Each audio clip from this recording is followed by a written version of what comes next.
back with another book club conversation here at Champion Reads. We're really excited to be here today and to start a new conversation. I mean, we were digging and digging and digging with our last book. No, I'm just kidding. We had a really great time and I learned a lot, and I actually really just improved my knowledge and information about financial decisions and wealth and so much as we just wrapped up our conversations on the richest man in Babylon. And now we're shifting gears and we're talking about a really cool book. And I've been excited to listen to it while I've been at the gym. I've been reading it late nights and just looking into this. But boom, baby, The Speed of Trust by Stephen M.R. Covey. That is the son of Stephen Covey. And we're excited because there's some valuable lessons here, a little bit more relevant and modern perspectives, but also just really, really great topics. And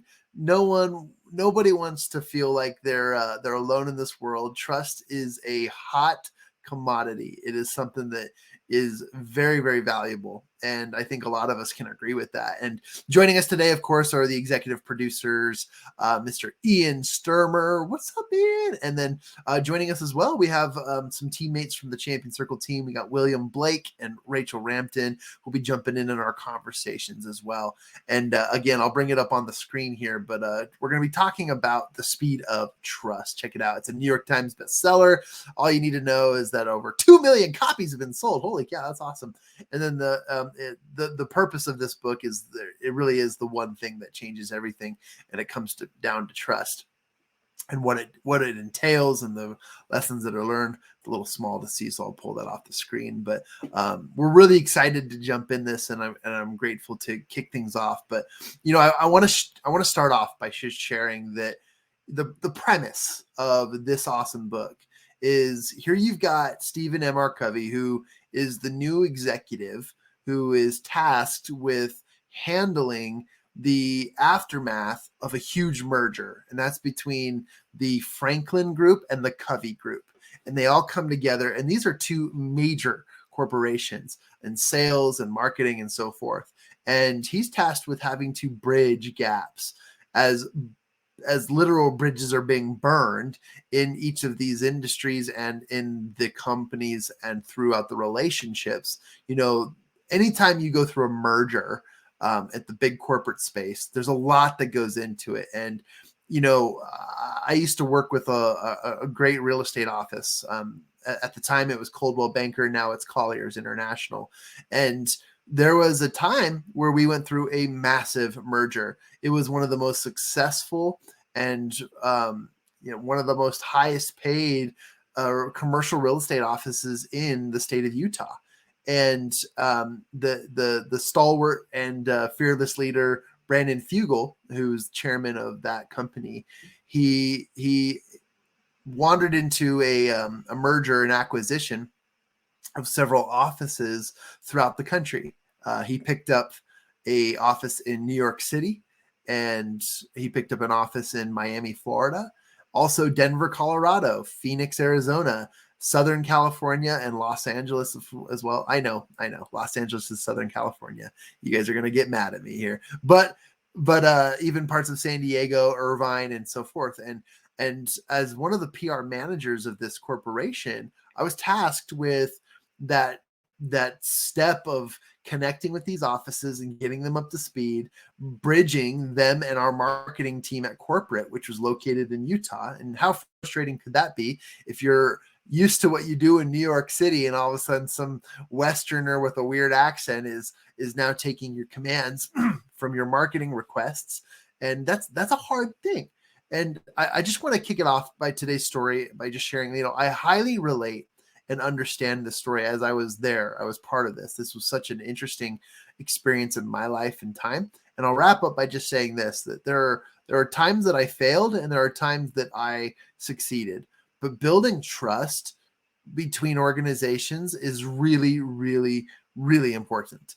And, as a manager who was sort of fielding the conversations between these corporations and these new offices and these individuals, I fell flat on my face on a few times. And I also, celebrated wins with other offices. But to this day, it was a valuable lesson to be learned. And Stephen Covey shares that in his book, how he had to do what was necessary to help both organizations see that it wasn't them against us, but that it was a true merger and acquisition, and that there was a way to work together towards their goal. And the company was frightfully looking down the barrel as it was starting to dip in sales and not see its returns as usual. And you're probably thinking, oh, well, they had millions and billions of dollars anyways in sales, but that dries up quick when the creek has a leak.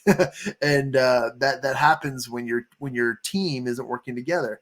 So trust is the foundational principle here, and I'm excited to get into it. But I'll share more examples and stories later, but I can't wait to open up the microphones and allow our team to jump in. But really the powerful purpose of all this is that in the face of change, which is the inevitable but also the most feared part of most people's lives and stories, that you can overcome these pressures, and you can build trust even when you're facing conflict, even when you're facing moments of angst and so much more. And in this book, he kicks things off by saying, the one thing that changed everything, and how trust affects the trajectory and the outcome of our lives, both personally and professionally. So what can we do to change it? And we'll open up that conversation in a little bit, but I just wanted to give you guys a few examples. But I also know that we wanted to talk about some other cool principles too. Ian, what would you like to add? Yeah, I was just listening to what you were saying with that. And I thought, mergers and acquisitions, and that phrase hit me when you said it, because there's a difference between a merger and an acquisition. And I think that trust issue that Franklin and Covey groups were looking at is this a merger, or are we being acquired? And one is working together and taking the best of everything, and the other is one dominates the other. So trust really is what that comes down to. Do you have trust for the people that you're working with, the people that you're going to be merging with? And when I look at this, if people aren't familiar with Covey and Franklin, what two companies could be better to work together than two personal development, time management companies based a couple miles away from each other in Utah, in a little bubble community, founders with similar backgrounds, teaching the same principles. It's like, wow, this is a marriage made in heaven. But yet there was fear, there was worry, there was mistrust going on there. So if that can happen with these two companies that are so similar to begin with, what do other companies out there face? And it really comes down to, if you wanted to join these things together, whether it's a merger and acquisition or just a business deal, to make it a merger instead of an acquisition, do you have that trust? And I want to pivot a little bit with your permission here. You were talking about how companies can build trust to each other, and how can we have trust from one company to another? And you started to say something, and it kind of goes to the first principle in this book, is if you want to have credibility with another company, you need to have credibility with yourself first. Before you can get someone else to trust you, you have to be able to trust yourself. And I think that's a key part of this. If we're jumping to that part, if we want to talk about the premise more first, sorry. No, I love this. Let's jump in. Yeah. This is great. Let's jump in. Okay. I'm going to keep talking for a second then. So this is by Covey, but I'm going to bring up another book for a second here, which is written by Hiram Smith, who is the founder of Franklin Day Planners, the other half of the Covey-Franklin merger. He wrote an excellent book that never shows up when I try to put it on my screen here. 10 Natural Laws of Successful Time and Life Management.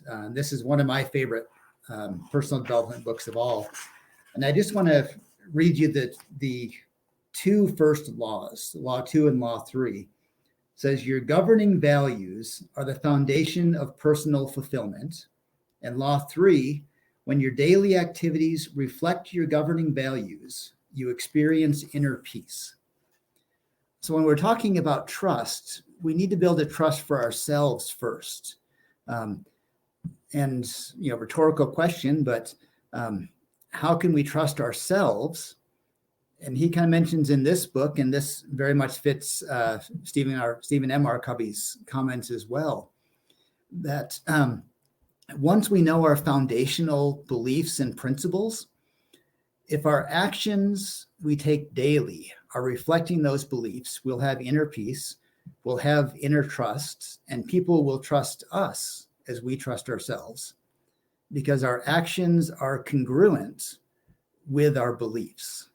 And that's his core one. Is your integrity, are you congruent?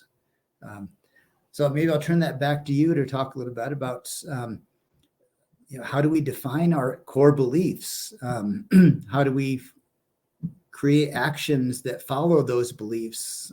How do we live a life of integrity? That should be easy to answer, right?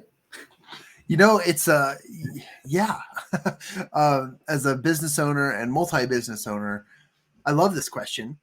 And, it's fascinating to me because it really does change every single time.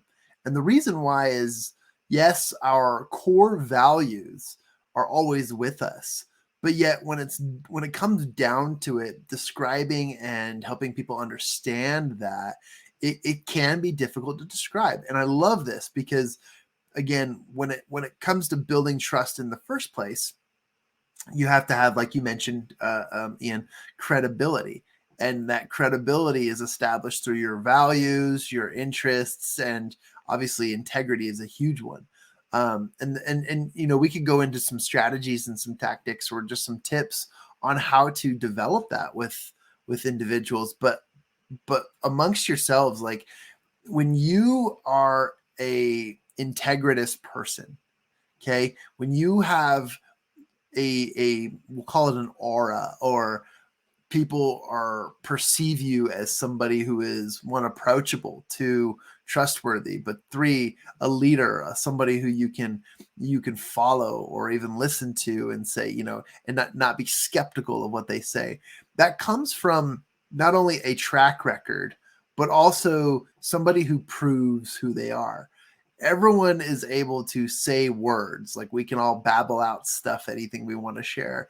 But when your words have meaning and when your words elicit trust, that is a place that obviously builds character.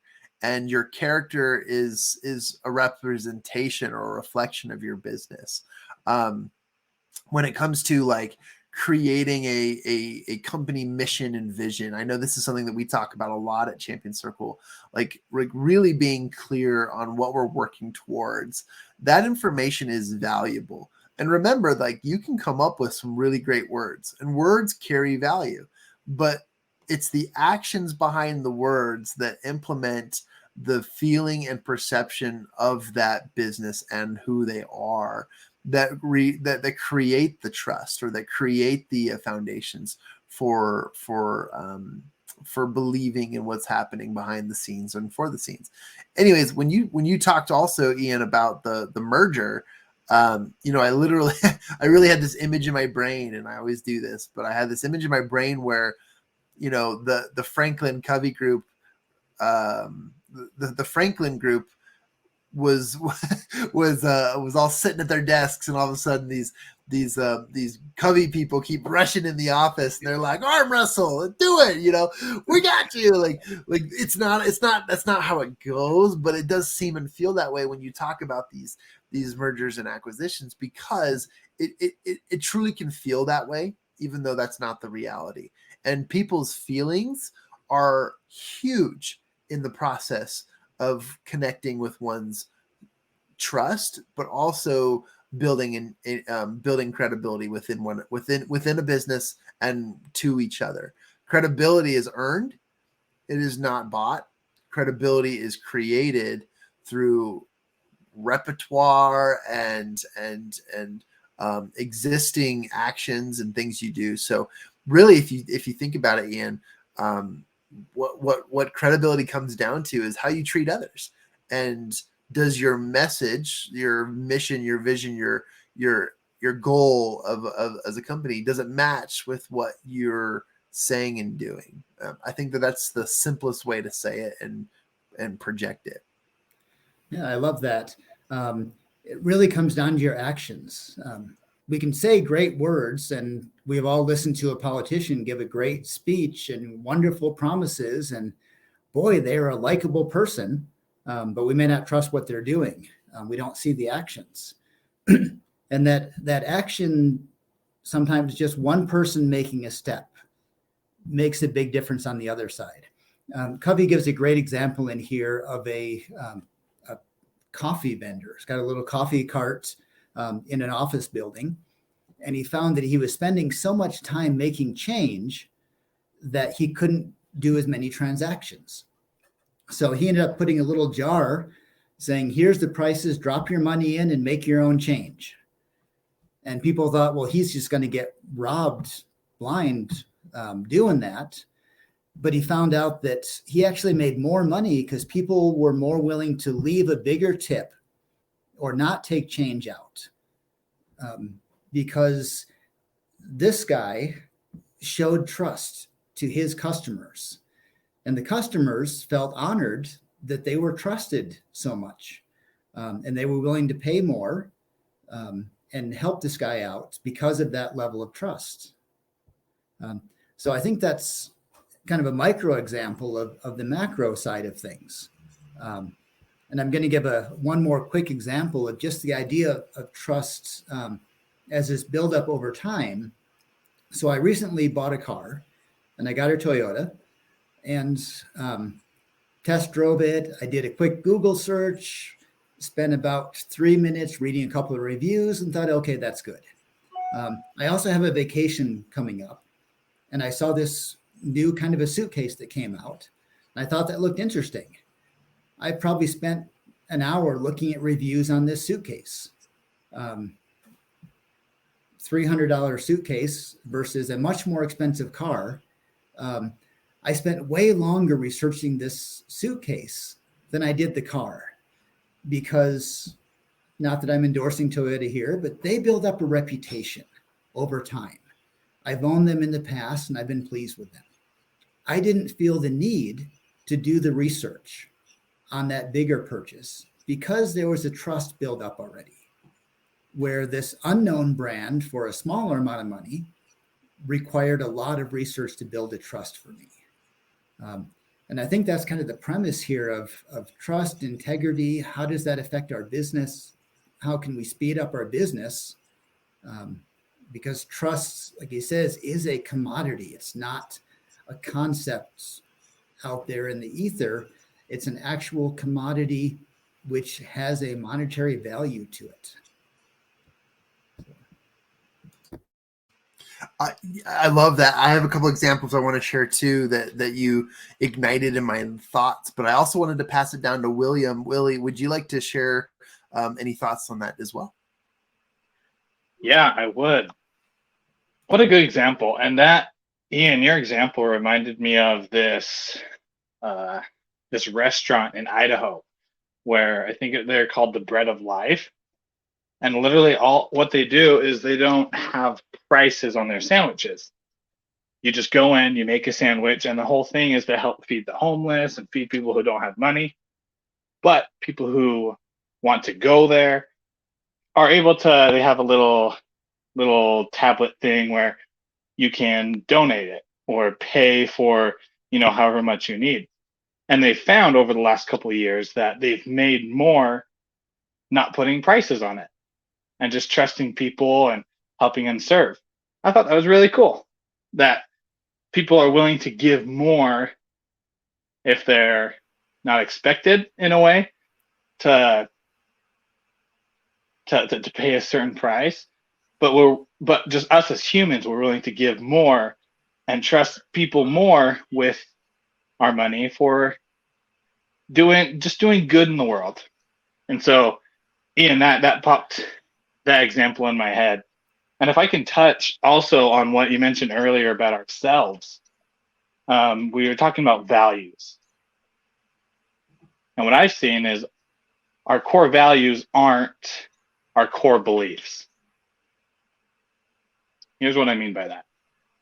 A core value of mine could be honesty, right? Being honest in everything I do.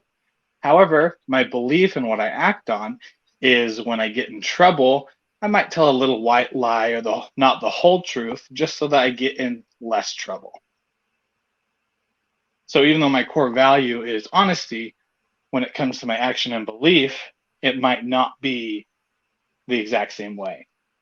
And I think that has to do a lot with how we trust ourselves.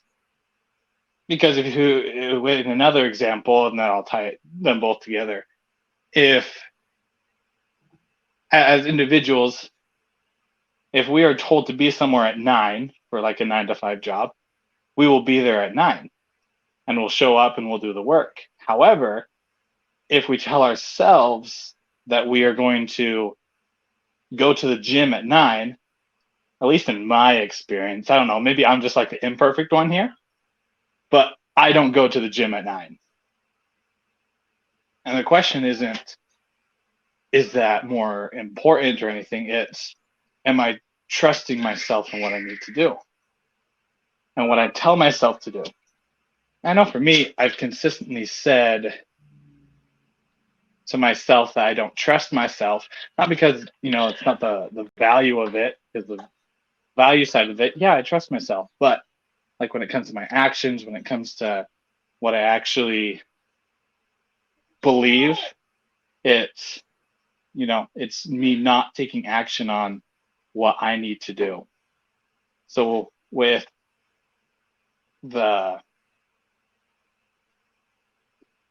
taking that trust in ourselves, I like how you brought it up at the beginning, Ian, because it's so important to not only trust with other people, but there's trust with ourselves. Because sometimes, the values that we want to hold aren't really our beliefs. But we can change that, right? That's the wonderful thing about Champion Circle and what they teach. It's the wonderful thing about John, what you and Ian, what you both are talking about with the speed of trust. When we trust ourselves, the speed's going to increase. Mm. Yeah. Well, and when we start trusting ourselves, we start trusting other people faster as well. Oh, I love that. Thank you for sharing that, Willie. Ian, did you want to add something to that? Yeah, just reminding me of a quick little story. So the college I went to has something called the Honor Code. And I believe it's the first president of the college, Carl Mazer, made this comment. I just looked it up to try and get the wording right, but I'm going to paraphrase anyways. He said, if you put me in a prison and you can build the walls as high as you want and dig them as deep as you want, in time, I may find a way to escape that prison and get out. But if you draw a chalk circle around me and have me give my word that I will not cross that circle, I will die of starvation before I ever leave. That's that personal integrity. I wish I could say that was me. I'm trying to get that direction, trying to work towards that. I sometimes fall prey to some of those little white lies and some of those justifications as well. But that whole idea of trust, if we can trust ourselves, how much better would we be at achieving our goals? If when we made a goal, we had to trust that it was based on our true values and our beliefs came into line with those values and our actions came into line with those beliefs. We may not have to write anything down because we'd be doing all the things we're supposed to. I need to write them down. I think I've shared one of my favorite quotes is a goal not written down is a hallucination, not even a dream. But that trust has to start at the beginning, and it has to start on what is your real core value, and those will extend to your beliefs and to your actions. And from there, other people will see your actions, and from your actions, they'll understand your beliefs. And from seeing your beliefs, they will get to understand and respect your values. If I can make that a whole circle that comes around. And I think it really comes down to actions in the end. We have to know our core beliefs. We have to know what we want, what's important to us. But if we're not acting upon that, nobody else is ever going to know.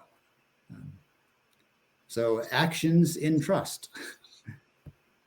Ah, man, I love this. I, so many great examples are popping up in my brain, and I want to share a couple. But I love what Willie, what you said, and thank you for those great examples and for tying them both together. Ian, thank you for what you shared too. You guys got me thinking. And before I jump in, I just want to kind of tie this conversation together too by saying, in the first section of the book, Stephen Covey starts to talk about what he calls the first wave of self-trust. And there's five different waves, right? And I think there's five. Let me make sure, just so I don't. Yeah, we have fifth. There we go. Yep. So the 5 waves of trust, and there's the first section is inspiring self-trust. Okay. And in these principles, he talks about beyond ethics, as Ian suggested earlier, there's these things called the 4 cores of credibility. And in them, the first one we talk about a lot at Champion Circle is integrity, because integrity isn't just the time old definition of what you do when no one's watching, but integrity is your relationship with your values and self. And I think the next part, the word I was looking for earlier, and I'm glad I looked down at the book and was reading through it. The word I was looking for is congruency. Are your actions and your words congruent with your beliefs and your values? And I love that. And then the second piece to this is your intent. And you think about the merger example, and it's like when I send a harmless email over to the Franklin group from the Covey office, my intent is to just continue to fulfill a project. But from them, they're like, oh, they're so rude. How dare they ask us of that? It's such a menial thing. Like, what do they think? We're trash. Like it could be so perceived incorrectly. But again, when you build credibility, first of all, your congruency is your actions and your beliefs and what those entail. But then the next part is your intent. What is your agenda? I want to share an example. So when I was 12 years old, my mother was picking up side jobs to help us to be able to fit in. We weren't really like the richest family in our circle, even though we went to a nice school. We did, my parents sacrificed for us to be able to have what we had, and we're very blessed. But we weren't really as wealthy or well off as my peers. And so my mom would work side jobs and side gigs to help pay for that. And one of these jobs, we fell on an opportunity to do a vending machine business. And the vending machine business isn't a machine at all. It was actually a cardboard box, like a cardboard box as big as my table here. And it more so looked like a tray. There were these blue cardboard trays. And in them had little sections. And what we would do is we'd go to Costco, we'd buy bulk snacks, we'd position them and package them. And as Ian was sharing earlier about the honor code, we had a little jar in the corner of these boxes that said 25 cents honor code, pay as you will. Okay. And everything in there was 25 cents. So there were Snickers, there was chips, there was grandma's cookies. There was all kinds of snack options for people to come in, drop a few coins, and to take from it. And what we would do is we would do this regularly. Every other week, we'd go in, we'd exchange the boxes, and we would leave them in these corporate what do you call them? Break room spaces, so that people could come and pass. And it was actually pretty lucrative. I mean, this was before we could afford buying a physical vending machine where you get pop and soda or you click on your snacks. We didn't need to. We just went off this honor code. And I wanted to bring that up because what Ian and William just brought up for me was, in order to receive trust from those who you work with, you need to give trust. And it's like the bank of trust, right? For the first time ever, I walked into US Bank, and shout out to US Bank, whatever. I'm not with them anymore. But my first time I ever had an experience with the bank, I went over to my first US Bank and I opened up a checking account. And I was nervous. I was like, so are you sure? I'm going to put my money in your bank. Now, forget everything we already know about banks and what they do with our money.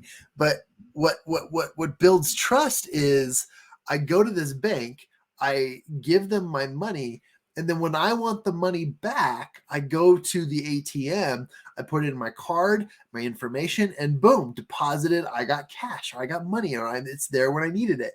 And that builds an instant relationship of trust. I know that if I put my money in this bank, that I can go to that bank when I need it, and they will give me money back in return. So they are a safe place for my money.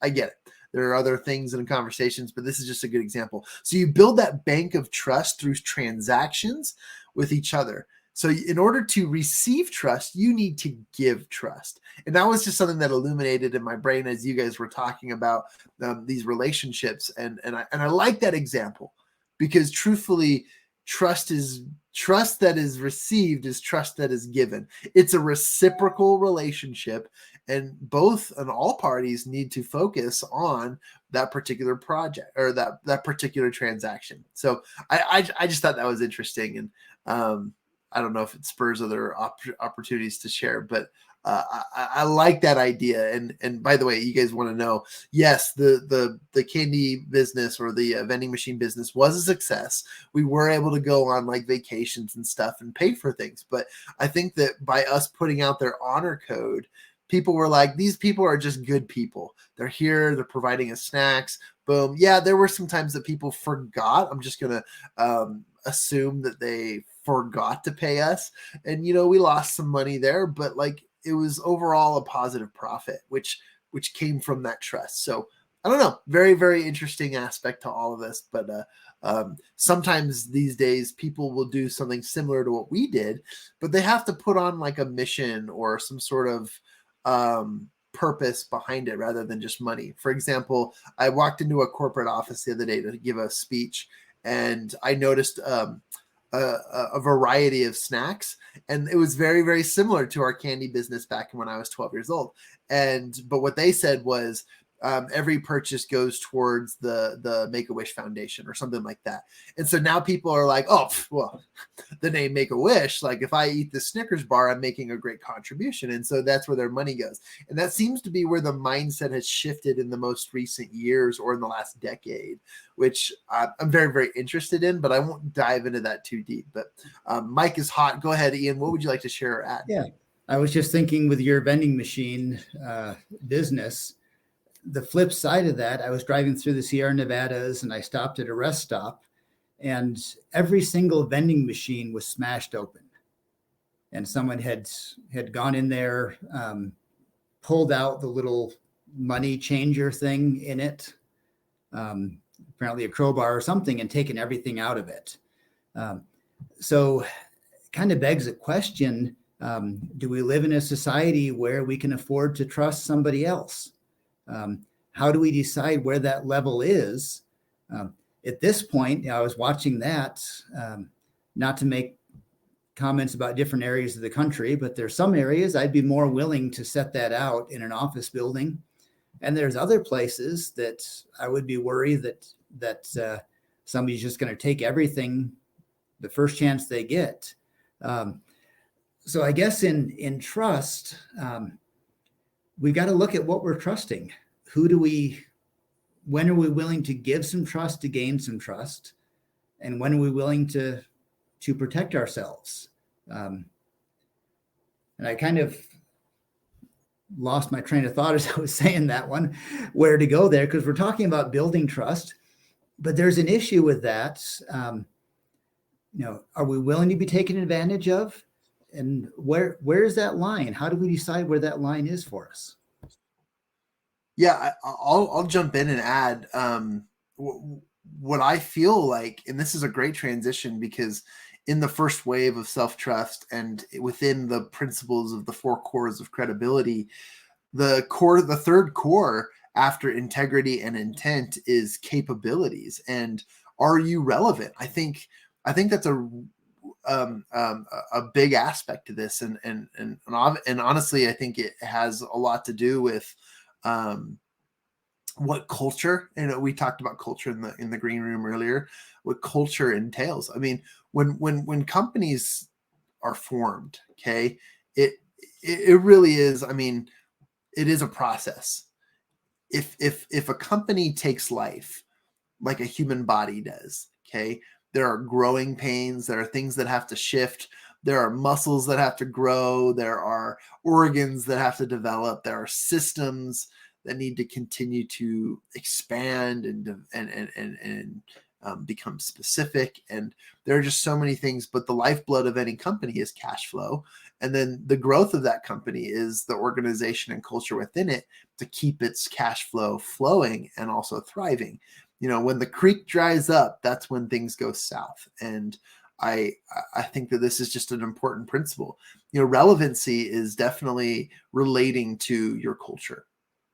Let's just say I watch this stupid TV show on occasion. It's on Apple TV called Mythic Quest, and Mythic Quest is about the founder and creator of a video game that went absolutely viral and has millions and millions of users. But the whole drama of the show is the wild personalities within this exploding business, and internally the business is being destroyed because these people are just some of the most untrustworthy individuals, and their drama is hilarious. It's kind of an entertaining movie or TV show, but at the premise of all this is that each person is hoping and expecting more for the outcomes that they put in, but they juggle the relationships around them in order to be relevant, in order to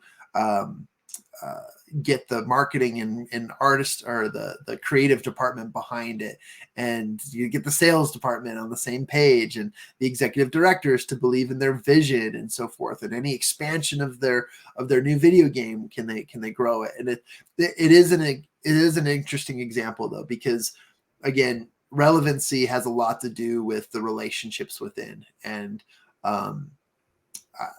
going back to Stephen Covey's example too, is just as they went through that merger, Ian, it's just like you described. Like, is this really is this like a true merge where mom is recently divorced, marrying a new dad, and the kids have to learn to live together? Or is this an acquisition where you are now ours and we are going to distribute whatever we want with you and do what we will? And that comes from building that culture and that relationships within. What are your thoughts too? Yeah, as you were talking about that, remind me of an example my son gave me a few days ago. So he's studying game design in college, and he shared an example, and I'm not going to use the names because I haven't fact checked what he says, and I don't want to disparage any companies out there. But there was a company who produces a game and has a very loyal following in this game, as well as a lot of people who will build on it and make additions to it and draw artwork, putting you in the game, and independent artists out there. And there's just a worldwide following around this. The CEO of the parent company came out and said, we're not monetizing this game enough. So we're going to start charging people. If somebody's going to go on eBay and say that for $50, they'll make a painting of you in this game, we're now going to charge them a flat fee to be able to use the rights of our name in it.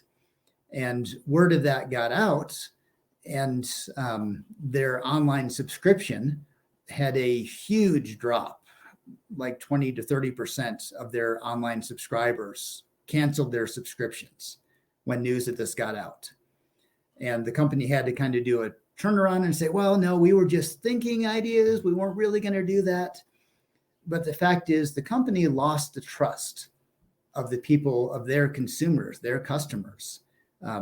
They did an action which showed them not to be trustworthy, not to have their customers' interests at heart. And the customers very quickly left. And we've seen a lot of examples in the media in recent years about that. There was a bubbly soda company that was like the darling of millennials, for you kids out there. And the CEO made some statement, and all of a sudden their sales plummeted. J.K. Rowling made a statement about a political thing, and now people who loved her books are running away from them. Whether you agree with her or not, it's not the issue here. But if you lose the trust of the people, if you stop looking at who your customer, who you're trying to benefit, what your purpose is, people are going to see that now more than ever. And it's going to hurt your bottom line. And I'm not saying that we need to be trustworthy so we can get rich. We need to be trustworthy so we can be trustworthy. But a byproduct of that trust is going to be better business, better sales, better partnerships. And that will increase our bottom line through not needing to research companies like Toyota and myself. I didn't feel a need to research them very much. Unlike the suitcase company that I didn't have any trust with. And now I've probably spent more money on the time I've spent researching than I would if I just bought the suitcase to begin with. But that lack of trust has cost me in time and money. In this case, through nothing the company has said or done. But they didn't have a trust buildup. They didn't have those small steps, those other people I trusted with them. So I rambled a little bit. I apologize. No, that was great. Yeah, the idea of trust, if we build that, we have a customer base. We have a loyal customer base because of trust. But we need to keep that. We need to stay true to those values and pay attention to what people care about. So, especially I'll add. Oh, sorry. I'll add to that, Ian, and say, being intentional and aware of your actions and your words is very, very important. The second we let down our guard and start saying things that we don't mean and shooting from the hip, recognize that there are so many ears listening. It's fascinating to me too that there's the phrase, and I'm just going to reword this phrase because we're very familiar with it, but like one right can overwrite the wrongs of other things, right? But I'm going to flip it around. I think I said that wrong, but it's like one wrong can undo a whole slew of rights. And that's how you can lose trust so quickly. It's just one thing. And it's not that we have to walk around on eggshells, but build the muscle, build the confidence in doing the right thing all the time. That's the part of integrity. And then the fourth core of the four cores of credibility, the fourth one after integrity, intent, and capabilities is results. And your example, Ian, is perfect because where you already trust and know that, Toyota is a good company, there's no really need to dive in deep to the research of them. That has built us.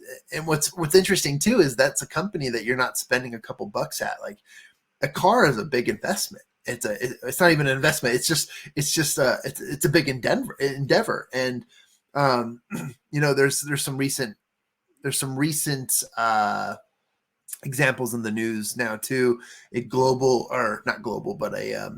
A small cookie company that started out in Utah and is growing crazy by the name of Crumble has been under the watchful eye of the nation, as there's a lot of internal distrust, as they may have stolen marketing or stolen ideas from other businesses and companies. But there's just a lot of interesting drama that goes in there. And I'm not going to stir up the drama, but I definitely think that when it comes to track record, right, that you definitely trust them more. For example, and here's two really great examples. Number one is Amazon versus other apps, right?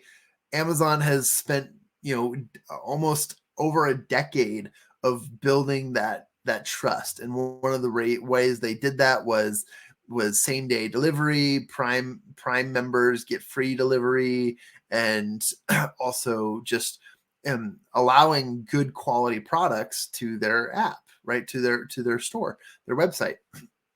And for the most part, and I know that there's probably people listening to this, they're like, no, I always return my Amazon stuff. It's junk. But you guys are picky, okay? I'm not picky. For 9 out of 10 times, I keep what I buy on Amazon. And I know that's probably an anomaly compared to most people these days who are addicted to returning things. But hear me out. I have built trust with Amazon, knowing that mostly what I buy from Amazon, I keep. And I've gotten pretty complacent knowing that I rely on the fact that I can get it in a day or two. I know that I don't have to pay for shipping and that things are good. I've built a trust with this company that reliability is something that I really am close to. Their track record is proven out with me. It's checked. And, but another company that I've tested just for products and getting, better deals and stuff like that is an app called the Wish app. If you guys are familiar with the Wish app, it's off-brand products that are shipped and made from the Abu Dhabi app. I forget what it's called, and they're sourced out of China and other countries, and then they're shipped over here to us. And there's some pretty cool, trendy things from watches to apparel to gimmicks, like technology and certain things. It's a pretty cool app. If you go shopping on it, the marketing is amazing. But when you actually buy the products, it's cheap. Like, you literally are purchasing what you're not getting surplus sales. You're literally buying the cheap stuff that doesn't really last. And after 2 or 3 purchases, you come back a couple months later and like, maybe the quality's gone up, and you keep purchasing and you're just like so disappointed. And it's like, okay, I've completely deleted it from my phone and not even gonna let it tempt me, not even the option, because I've just been duped by it so many times. And it should take once, but sometimes you're just like hopeful that it's great, and you put that trust in it for so many times. But it really has no track record in my brain. And I'm not trying to throw certain companies under the bus, but if you want really decent quality products compared to the Wish app, you go to Amazon. You buy things online from there or from the stores directly. But it was a really, really positive example. And then the last thing I'll share, and I'll pass it off to somebody else, is, this isn't just a business example. I think this is a life example. Whereas when you grow up, right, there are qualities, there are habits, there are things you pick up from your parents, from your family, that you may think, oh, I'm going to do it differently when I'm older, or when I raise my kids, I'm going to do things differently. And for the most part, some people say that and they do it. But in other words, like, most people tend to fall back on what they know, and that track record is what they experienced. And by treating others a certain way, they continue to perpetuate that by treating their children or others in a way that they've been treated their entire lives. And so it is the track record and the results. You are what is that called? An accumulation of the results in your life. And I think that's just an interesting perspective, because it's not just about business, it's personal integrity as well. But anyways, I'll stop my little escapade here and pass it off to Ian or anyone else who would like to share. Yeah, you said it's building that trust in the little things. I read a little while ago, and I forget the name of the rock band, but it was one of the big bands. And they have a list of requirements when they go to a concert. And one of them was, in the dressing room, they would get a bowl of M&Ms with no red ones. And when they get there, they go through that bowl, and if there's a red M&M in there, they know that they really can't trust the stage crew, and they've got to really check what was set up, because if they can't do a little thing, they're not going to be able to do a big thing. If they can't trust them to sort out the colors of the M&Ms, then they're not going to trust them to put a 500-pound speaker over their head.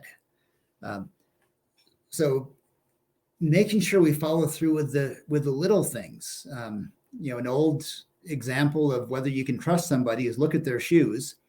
If they polished their shoes, then they paid attention to the little things, and you can probably trust them with something bigger. If they didn't polish their shoes because they thought nobody would notice, then who knows what else they're going to cut corners on. And as we build up those little things, we get that trust. And I'm going to jump back to my Toyota and suitcase story. If my new Toyota turns out to have some problems, I'm going to say not every car off the line is going to be perfect. Not every model is great. And it's probably going to take another couple of cars or more stories before I lose faith in Toyota. If that suitcase, if I ever decide to buy it and it comes and there's a problem with it, I'm going to say this company's bad. I'm going to give Toyota the benefit of the doubt. I'm going to let them fail a few times because they have a trust. And I think Covey refers to it as a trust bank. You build up an account by depositing trust in it so that when something goes wrong and there's a withdrawal on that trust, there's still something left in there. If there's nothing in that account to begin with, and the first transaction is a withdrawal, then there's never going to be trust in that company. So the more we can build that trust, the more we can put deposits in there through showing ourselves to be trustworthy through our actions and through giving trust to other people, and showing that we trust them, it's going to build up that bank account, that trust account, so that it's there when we need it. Because if Toyota loses me as a customer, I'm probably going to buy a few more cars. I'm not going to make or break their business. But everyone I talk to about their cars, how many people are influenced by that? How many people are influenced down the road? It makes a difference. Whereas that trust being built, even a bad experience with a good company will survive. A good experience with a bad company may not build enough, and it's still going to fall apart. Well said. I love it. I love the concepts we've covered today, and I want to give it an opportunity to anyone else who would like to share. Otherwise, we can sort of bring this to a close. That really sums up the first, I guess, section of the book, and we'll get into the other sections throughout this month. And just really appreciate the conversations and the ideas that came from this. And I love the lessons, right? It is such a powerful reminder that trust is so important, and the values created with it and through it are obviously those that can lead multi-billion-dollar corporations, or they can lead a small business like yourself. And also they can improve families, they can improve relationships, and so much more. But at the end of the day, trust is everything. It creates that expectation. It creates that relationship, and allows us to build thoughts, opinions, and so much more based on track record. So, I mean, if there's really a silver lining here, or any just like bottom message, obviously it's get into this book, guys, learn as much as you can. And this is one of those reads where you really don't have to dig for lessons. They're already there. They teach you, they're numbered out. Like one of my favorite sections in this first part of the book is trust issues affect everyone. And there's like 10 examples of things people say and do that affect you when it's either building or destroying trust. And I'm really excited about it. This is a fun book. It's a good read. When you get into it, obviously, if you guys saw my screen, if you're listening, you don't get to see my screen, but it's a pretty thick book. I mean, we're talking, there are 370 pages. So it's a good read. You'll fly through it. There's some great lessons, and we invite you to pick up a copy and join the conversations with us as we sort of bring this to a close. Now, we meet every week on Fridays. We'll release this by Monday, and we hope that everyone just enjoys the conversations. If you have any questions, or if you want feedback, or if you want to add anything, send us a note. We'd love to bring it onto the show, add it to what we do here on the Champion Reads podcast.